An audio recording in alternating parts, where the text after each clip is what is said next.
I come here not in my capacity as a minister. I come here as a child of this home. I grew a caning about Bishop Kenneth. I grew in their hand. One thing I enjoyed about Bishop, he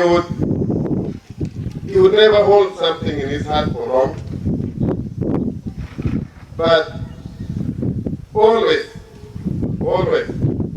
he wanted to see, like Honorable Abongin has just said, he wanted to see people doing and not just talking. I have been thinking myself, what can I talk to you about? What can I tell you about Bishop Ilukor? It is not that I don't know what to say, but I have too much to say that I don't know what not to say and what to say. Most of you knew Papa Bishop as a bishop. Some of you knew him as a peacemaker. For me, I knew him as a father, as someone who grew up in his family. We used to, when we were growing up, we used to eat in any home where lunch got ready and you were there. And because Tondolo used to cook well, we used to make sure lunchtime got us there, so that we could always eat from her. And so all these people who have been introducing themselves here, Grace, Jane, Phoebe, Jean, and of course Emmanuel, who was very young, all of those, I know them as my brothers and sisters. And as I stand here to talk, I can imagine Papa Bishop right now, this minute, looking at me, and he's laughing very seriously. He must be laughing. Very young one. But I'm looking at the minister, and he laughs like that. What did I tell you? That was Papa Bishop. A great man, a truly great man, who it took us, most of us, time to understand and appreciate his greatness, his love for Teso, his love for the truth, his simplicity and his humility. And yet in all of that was a man with a single-mindedness of purpose. If he set out to do something, he would achieve it. No matter what the odds, if he stood for something, he would fight for that thing. He was ready to lay down his life for Teso. That is how much he loved Teso. He was ready. And I witnessed it myself so many times. When Bishop Ilukor would pile food in the diocesan truck, it was a vehicle, and he would drive to Amuria. He would drive to Cabramaido at the height of the insurgents, delivering food to people. Where even soldiers could not go, he would go. I saw him standing up to soldiers who were mistreating people. I saw him shielding people with his body. I saw that with my eyes. My father was arrested in 1980. There was an American visiting Soroki Diocese, and Bishop Ilukor tasked my father to look after that visitor. So my father was taking this man around, showing him, this is this Soroti rock, this is what. Then they went to flying school to visit La Bella. Now, there was an old jet fighter in Soroti Flying School, abandoned there by the latest team. This white man, thinking he was going to impress everybody, jumped on this jet fighter and started making the wing move a bit back. So they were very quickly arrested. and taken in.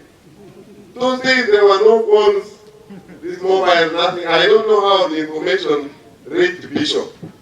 And I will always remember that. You know, it is like Bishop was always tall, but that day he was taller, and he was angry.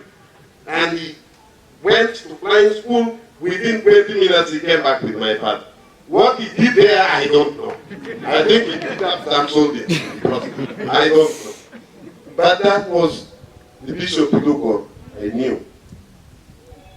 He was, like I said, misunderstood by many people. But he never allowed bitterness in his heart. And I stand and think to myself, 10 years down the road, if Bishop was to stand here today and look at what is happening, what would he say? What would he do? Would he really be happy? Whenever I come to Kumi, what shocks me most is the sense of fear that I feel it in people. When you bring up some subjects, people don't want to talk about it. People are afraid. The church is afraid of itself. And Bishop Ilukor, I remember Toto and my mother and Mrs. Okolot, Mrs. Amel, they would get together and they would sing. And there is a song they used to sing. It went something like this. Ikristayon, Lilingete, Abotu Kere Lucas Urupu. I used to hear them singing.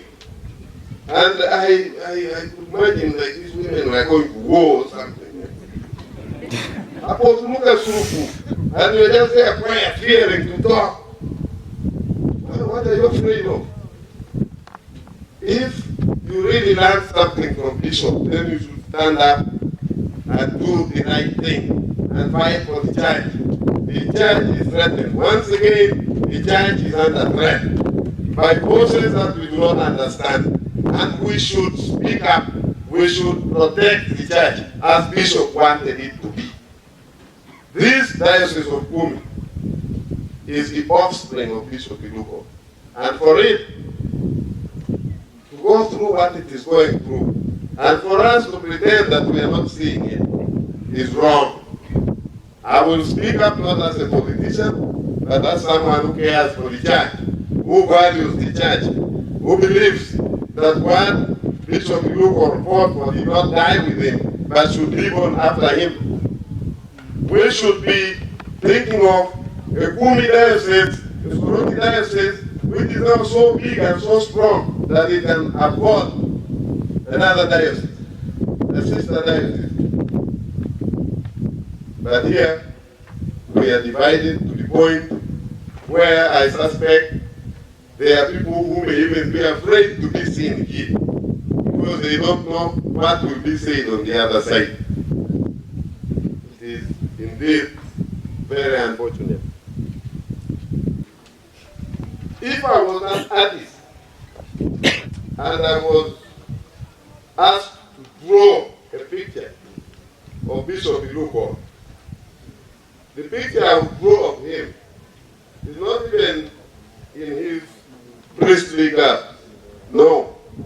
The picture that I would draw would be of a man bent over, holding a hoe in his hands, holding weeds in the other hand, shaking soil from them, wearing a white t-shirt, very short, almost stopping here, bent over. Always, every morning when I got out of our house, Bishop would be in his garden. Every morning, Bishop would be in his garden. And if you wanted to be an enemy of Bishop, you go to him and tell him the mama is in your you are wasting your time. And in Soroti Diocese, every home had a garden. Every home had a garden. And every Christmas, Bishop will put us all together and say, we are going to have Christmas together. We are going to eat as one family. The family was not just you and your home. The family was the whole diocese. And we one day saw Kere Bishop by Nyamani. The following day, Ugamo Plan. The following day, Polo Nekadu. Polo Namero. Polo Obote. Odam. That is now how we used to celebrate our Christmas. And we'll all be there as a family. But these days, that sense of family is gone. I want to tell you, even in the church itself, when I go to pray, sometimes I'm shocked by what I see. 5 baskets. Thanksgiving. Oh, wait, what? All the time money. I can never be now the church is making me poor. You should be at least helping me. So you back with Thanksgiving. You are for the That was not the way Bishop Ilukor brought us up. Every reverend had a bicycle. If you can put fuel in your motorbike, ride your bicycle. And they used to ride. So those are the values that I always, whenever I think of Bishop, I remember him for that. And I value what I learned out of that. The simplicity of the man. One day, I was sitting with Bishop Ilukor, with other people, and he received a call. And that call was from President Museveni. And he talked to the president. The president was inviting him to the delegates conference. And after talking to the president, he put his phone down and he came back to us, just Ilukor. If it was me, after talking to the president, then I keep quiet for a few minutes. Oh, yes, he just put down his phone and we continued talking like he had not even talked to the president. That is the simplicity of the man. Sincere and very humble. Always. From the first time I knew him to the last time I talked with him on the 26th of August 2013, we were in Toronto for the traditional introduction of Honorable Ogwan. And so I was one of the traditional best men for Ogwan. They had given us this funny, stupid clothes. So we were also running around. And I had not even noticed Bishop. Then he said, Ongalo. And I looked and he was there sitting alone at his table. So I sat down. And he said, I made a. Now, after I won the election in 2011, Papa Bishop organized for us to go and meet the president in Rwakitura. And when we met in Kampala, I had greeted him and I promised him that, Papa Bishop, I am going to bring for you a higon. Then he said, you are going to bring for me? I said, yes. He said, okay, don't bring it. That's what I remember, said, don't bring it. So, when he sat me down and asked me, I made a koro. I said, hey, Papa Bishop, you bala me manji got a koro. Hey, Amara, you bala you because I ran a koro. Don't toto. So I see, look, I have amended it. I am going to bring 2. I amended it very quickly. Then he said, no, but okay, that aside, the reason I want to talk to you is I am realizing you have a problem. You have a problem, and I need to talk to you about it. I need to talk to Mary and Maju, who was there 50 years, and if not, I will even talk to the president. When I come to Kampala, we will talk. That was the 26th. The next time I saw him in Kampala, he was lying dead in Ken Rangina's house. So he never told me what the problem was, but like a true son of the church, when you're warned, you now start looking for signs. So I personally looked for the signs of that problem he told me about.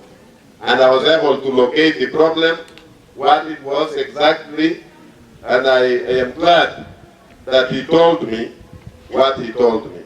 But I want to assure you that Bishop was that kind of person. He would never backbite you. Never. Bishop Ilukor would never backbite anybody. He would tell you to your face, if you have done well, you have done well. If you have done something that annoys him, he will tell you to your face. For 2 years, those who went to the diocesan office will live in that house, Mabati with mud, behind the office. And for 2 years, I used to listen to Bishop Ilukor, receiving people. God forbid, God help you if you went there to try to backbite someone. You are finished. You are finished. You will not allow. God help you if you went there and you told him, oh, this is when I had him telling someone that when he became the diocesan treasurer of Soroti, they gave him the book of accounts with 50 cents in it. 50 cents. I had him telling someone that this entire diocese stands on the foundation built on 50 cents. So go away. Don't tell me that I give those to Morwani. And you tell me like, just like that. Whereas if you were naked, you tell you are naked. Not the, oh, you look good if you want the other clothes, man. You are naked. That was the bishop. And I wish those values could again become the core values that govern us. I have told you how he could talk with the president and be a simple man.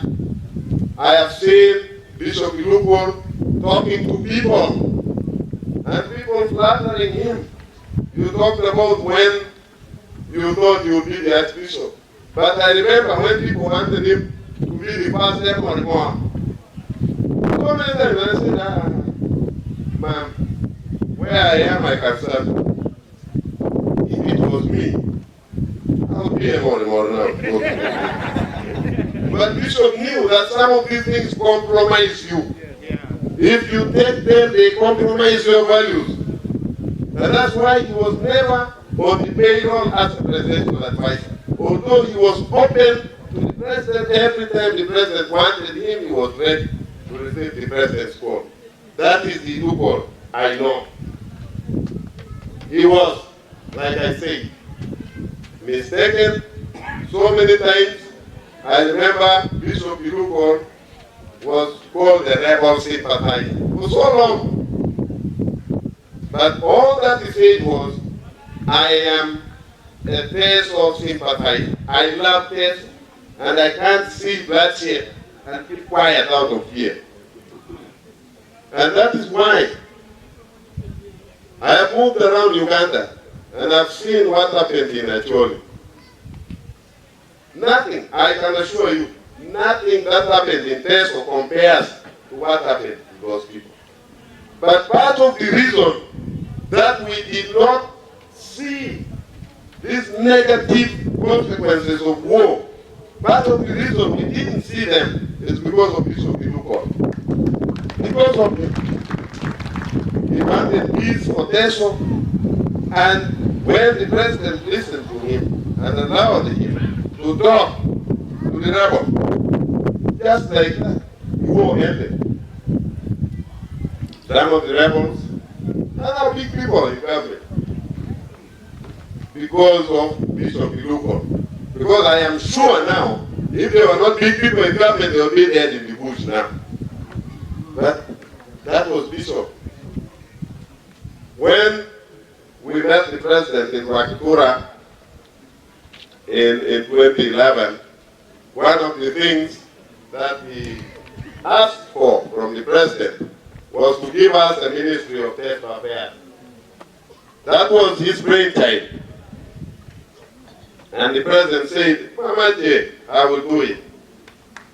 So I stand here thanks to the bishop.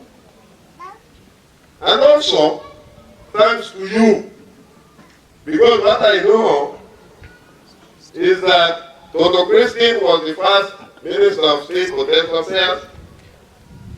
Then you kicked her out. So, Olosbodo, back, you will see what will happen. Papa Bishop, Totoloi, I could stand here and talk and talk and talk because this is something that is really dear to my heart. I'm talking about the family that is my family, a father who is my father. And so, I want to ask for your forgiveness if I have spoken for long, but I just had to get this out of my chest because Bishop means so